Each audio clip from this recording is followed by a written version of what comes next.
come, former President Donald Trump's attempted assassination leads to a probe into the United States Secret Service director. And residents in Matagorda County can receive financial aid following bail, the proposed amount this afternoon. And a last-minute decision from the U.S. Supreme Court spares Ruben Gutierrez from a scheduled execution. We are tracking a thunderstorm that's just about rolling into the city. It's just on the west side right now, headed out maybe to the Wood High area. So look out for additional showers this afternoon. Now, what about the weekend? Well, we'll talk about that coming up in just a moment. The aftermath of Hurricane Beryl leaves residents in deadly conditions without power. You're watching 25 News now at 5. Good afternoon and thanks for being with us. I'm Karina Garcia. Victoria County deputies arrested a 37-year-old man Tuesday. Adam Gomez of McAllen is charged with human smuggling. He is in the Victoria County Jail in lieu of a $40,000 bond. And Victoria police arrested a 37-year-old man Tuesday. Jonathan Smith of Rockport faces 4 charges, including evading arrest with a vehicle and burglary of a home charge from Calhoun County. He is in the Victoria County Jail in lieu of a $53,500 bond. Over in county, deputies arrested a 29-year-old man Monday. Stephen Hill faces 3 charges, including an evading arrest with a vehicle charge from Yorktown and a burglary of a home charge from Victoria. He is in the DeWitt County Jail in lieu of a $70,000 bond. Former President Donald Trump now facing minor injuries following Saturday's assassination attempt. 25 News Now reporter Adarius McCormick spoke with Representative Michael Cloud about the investigation into that assassination attempt. Adarius, what did you uncover? Representative Michael Cloud sits on the U.S. House Committee on Oversight and Accountability, where he and the committee investigates the federal government. Now on their agenda is the shooting at Trump's rally. As the investigation unfolds, the committee points their finger to the director of the Secret Service, Kimberly Cheatle. In an interview with ABC, Cheatle herself said the shooting was quote unquote unacceptable. Cloud agrees with this sentiment, and he says she needs to resign from her position. There's no way you come back from a failure like this. She has said that, we'll make sure this never happens again. That's not the job description of the Secret Service. The job description is to make sure this never happens, period. The investigation is ongoing with details still emerging. A planned briefing was delayed by the Department of Homeland Security, but was rescheduled to their first day back in Washington. Also, the newest development in the investigation is a subpoena for Kimberly Cheatle to appear before the committee Monday. Now, here's your viewer poll. You can scan the QR code right there on your screen to take part. Do you think the Secret Service director should be fired, yes or no? Looks like 70% says yes and 30% say no. We want to hear your opinion. Come to crossroadstoday.com/vote to take part, and we'll have an update on 25 News Now at 6. Also, Representative Cloud and I discussed more about the investigation, Trump's choice for vice president, and more. Go to crossroadstoday.com to see our full conversation. Karina, back to you. Adarius, thank you. Lavaca County EMS personnel are back home from Houston. Before they left, they met with Governor Greg Abbott. Last Tuesday, Lavaca County EMS was sent to the Houston area due to the overwhelming requests from 911 calls and requests for EMS after Beryl. Lavaca County EMS sent 4 paramedics and 2 ambulances to help with this request. They were assigned to the Mabel area. They screened low acuity patients and treated them to save the time in the ER due to those overcrowding beds. Now, if you live in Jackson or Matagorda County and you received damage from Hurricane Beryl, you may now be able to apply for disaster assistance from FEMA. Latanya Hopes, public affairs specialist with FEMA, says that anyone in these areas that received damage from Beryl should apply. Hope says that FEMA is still working the severe weather events that occurred in April through May into early June in these same areas. So if you receive damage from one or both of these severe weather events, you still have time to apply for assistance. There's no way you come back from a failure like this. She has said that make sure this never happens again. Even though Jackson and Matagorda counties do not have a physical office open in these counties, you can still apply by going to disasterassistance.gov or by calling 1-800-621-3362. Again, that number is 1-800-621-3362. And with that, let's take a look at your forecast with First Warn Storm Team Chief Meteorologist Mac Perez joining us now on the weather wall. Mac, what do we have for the rest of the week? Well, you can hear thunder and lightning out there. We've got a thunderstorm that's just to the east of the city. You see it right there. If you're on the east side, you know what I'm talking about. This activity is what we are expecting for today and tomorrow. But then over the weekend, this stuff gets kind of heavy. In fact, we may call it a fairly washed out weekend with thunderstorms all weekend long. So we'll talk more about that coming up in just a moment. Karina, back to you. Mac, thank you. A heartbreaking discovery in Houston days after Hurricane Beryl slammed into the city and knocked power out to millions. Fire crews found the body of a woman Tuesday in a unit without electricity. Authorities believe she died from the sweltering heat. Hurricane Beryl lines the street outside this 60s-era condo complex, surrounded these days by big, nice, newer homes like this. But it's the sweltering misery inside that was more difficult to capture today. It's dangerous, needless to say. As we interviewed resident Chesley Crone just before noon, What address are you looking for? Houston Fire showed up along with an EMS crew, rushing to an upstairs unit where saving a life was no longer an option. Like a few others here, I'm told the woman, who was not terribly old but did have health issues, stuck it out over the last week in sweltering heat. She's renting from my daughter, so I came to check on her and she didn't answer. So therefore, I unlocked the door and found her. You know, it's just been hot and miserable. And I'm just sick of this, you know, I'm just sick of it. Emotional neighbors wish they could have done more, but hopeful their story has an impact. It makes me sad. I mean, it makes me sad that she was up there in the heat like that. I'm told Centerpoint contractors showed up at least twice in as many days. These crews arriving after repeated calls from neighbors and an email from us. The property manager reporting to me late this afternoon that the power was finally back on. At the end of a very trying day. The power company repaired a transformer to get the electricity back on. Now, the U.S. Supreme Court granted a stay of execution for a man 20 minutes before he would have received a lethal injection just last night. Ruben Gutierrez has said DNA testing would help prove his innocence for the fatal stabbing of an 85-year-old woman during a home robbery decades ago. The nation's high court issued the indefinite stay shortly before Gutierrez would have been taken to the death chamber at the Texas State Penitentiary in Huntsville. Fingernail scrapings that were taken from the victim. There was a hair that was found that was lost at one point, but then was recovered. And we, since we've represented Ruben, have been asking for this evidence to be tested to prove that he did do this killing. Gutierrez was condemned for the 1998 killing of Escolacita Harrison at her home in Brownsville. Prosecutors say the killing was part of an attempt to steal more than $600,000 she had hidden in her home. His attorneys say there's no physical or forensic evidence connecting him to the killing. This stay of execution is now the 6th time Gutierrez has been granted. Now, a community gathered last night to remember the victims of Saturday's assassination attempt on former President Donald Trump.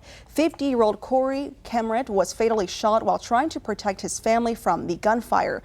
2 others were critically injured. The precinct chair for the Bastrop County Republican Party decided to hold the vigil outside the county courthouse despite the shooting happening in Pennsylvania.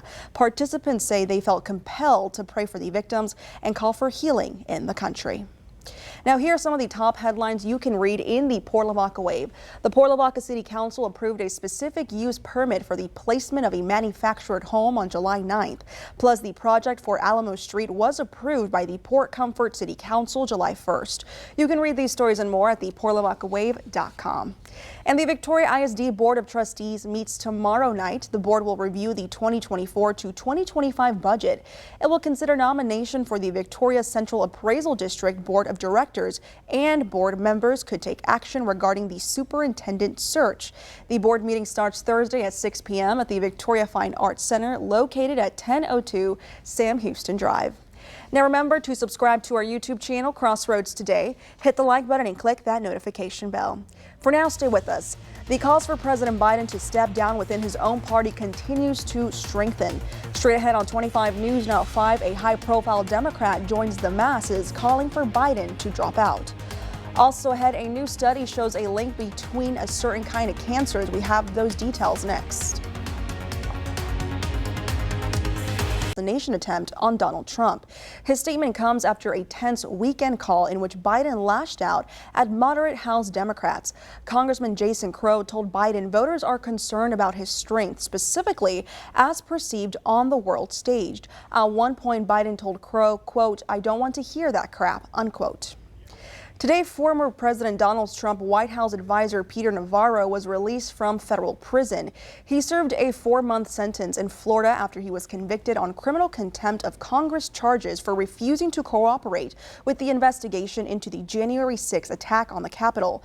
Navarro said he couldn't comply because the former president invoked executive privilege, but the court found that he couldn't prove Trump had actually done so. Following his release, Navarro is scheduled to speak at the RNC this evening. There's an alarming new study about women's reproductive health and cancer. The study found developing ovarian cancer drastically increased for women who have endometriosis compared to those who weren't diagnosed. There is already a link to ovarian cancer risk, but the new study found even higher cancer risks for some subtypes of the condition. Women with deep infiltrating endometriosis or ovarian endometriosis or both face nearly 19 times the risk of type 1 ovarian cancer. Still, medical experts say people should not panic since this type of cancer is still very rare.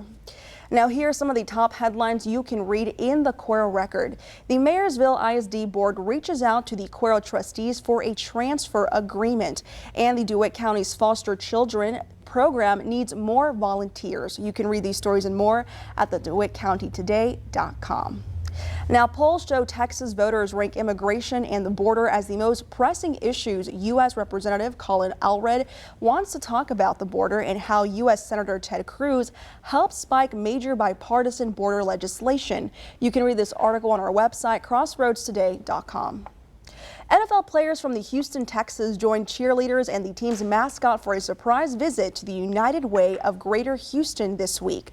The visit was to thank United Way employees for their efforts during Hurricane Beryl. The organization responded to emergency calls on a helpline that provides support for utility, housing, public benefits, and food assistance. The Texans franchise is a longtime supporter of the United Way with donations of more than $13 million since 2002. Well, good afternoon, everybody. We've got rain on the camera lens here as the thunderstorm is on the east side of the city. You may hear the thunder and lightning, but we're not getting any actual rain here on Navarro. We're going to be looking, however, at this activity to repeat itself again on Thursday and Friday, and it gets a little bit heavier and a little bit heavier. Looks like several days of fairly good rain coming in for the Coast Bend and for the Crossroads. We'll be talking more about that after this. Well, good afternoon, everybody. We do have a thunder shower rolling around the east side of the city right about now. It's 89. Obviously, the temperature came down because of the cloud cover and the rain. It feels quite humid. You see, we're facing the west side now, and there's nothing happening over there. So it's over in Bloomington and in Wood High and Telford. You're probably getting some big thunder right about now. The high did get up to 96 before the clouds and rain came in, and that's just about where we're supposed to be this time of year. It's July, you know, it's hot. All right, so let's take a look at our rain chance. These storms are actually coming up from the Gulf. We call them sea breeze showers. They get kicked up by the afternoon heating, and there you see the little line basically going up Highway 59 over to the Wharton area. They're going to be getting some of this activity within the next couple of minutes, as a matter of fact, as there is the one we're talking about. But guess what? This is really weird. There's a cold front pushing into Texas. Okay, it's not a cold front, but it is a different air mass, and it's a little drier, and it is pushing down into North Texas, and that's going to be the triggering mechanism for the showers over the next couple of days. Already you can see the big storms up in the Dallas area. This whole area was in a heat bubble a couple of days ago, but remember the bubble went to the west, and so that allowed the cooler air to drop down. How far south this thing will get depends on how brave it is. We're going to talk about it in a minute. Here's Victoria. Here's that thunderstorm on the east side right about now. Out to the west, nothing happening. This activity will, of course, linger during the afternoon hours, but once the sun goes down, it'll likely decrease. Now, as I was mentioning, the big dome split in half, and it is moving back to the western states. That's going to give them a rather brutal couple of days of hot weather. But what it does here, it lowers the pressure across the United States right about here. And that sets us up for a pretty good shot at getting several days of beneficial rainfall. Now, I say beneficial. A, we could use it. B, it's not going to be severe, but it will be several days, so we may be a little on the soggy side, and we may even get a little flooding out of this, so we're going to have to watch it. But that's all courtesy of this dip in the atmosphere right here, because the dome went in that direction. And here you can tell where the cooler temperatures are. How about that? We're talking 70s in Ohio and even Kentucky, and that's the somewhat cooler air dropping in. Now, it's not going to get cooler for us, but the front is enough. There's enough of a difference in the air masses. This is extremely tropical, that one's not. That over the next couple of days, there'll be, there you see a line. This is tomorrow afternoon, actually tomorrow morning, as that stuff out of Dallas rolls south. And then we go through Thursday afternoon, and then we get into Friday, and you'll see another bloom of showers and thunder showers during the afternoon. But this is the beginning of it. By the time we get to Monday, Tuesday, well, then we're going to have just enough instability to actually get some really heavy stuff going. So tomorrow, look for isolated showers in Port Lavaca, kind of like today. In Cuero, you're going to see a couple of afternoon showers as well. The winds are going to be out of the northwest of all things. But then it ramps up Saturday, Sunday. We've got rain and that tropical downpour expected Sunday, Monday, and Tuesday. So don't forget where you left the good old umbrella. We'll be talking more about that tonight and the rest of the week. Right now, I just want to remind everybody we do have a QR code. Love for you to scan that, put Crossroads Today on your phone, and we'll go back to Karina. Thank you, Matt. Coming up next on 25 News Now 5, we're going to take a look at your stocks. Plus, vacant offices are transforming into apartments, how developers are reshaping urban landscapes next. Cents per barrel. A growing number of vacant office buildings are finding a second life as apartments. The COVID-era work-from-home movement slashed office attendance. Vacancies hit a record 20% in the second quarter of this year, but developers have turned those workspaces into inviting homes. Governments are even offering tax breaks and approval processes to help with this transition. Nearly 70 million square feet of office space have been converted for other uses as well, with 63% expected to be turned into multi-family housing. The price of gold hits an all-time high. The gold jumped to a record above $2,400 an ounce on Tuesday. The news comes with the hopes the Federal Reserve will soon cut rates and boost demands. A weakened dollar has also supported the demand for bulk gold and silver. On Tuesday, the U.S. dollar rebounded after falling to a 5-week low. Central bank buying of bulk gold and silver is the highest it has been since the 1960s. And we are receiving word that President Joe Biden has tested positive for COVID-19 ahead of a scheduled speech. For those details, come to our website at crossroadstoday.com. And stay with us. We're going to take one last look at your forecast when we come back. Plus, a rare find in Japan, a stag beetle with a unique twist. Plus, here's a look at world news tonight right after 25 News Now at 5.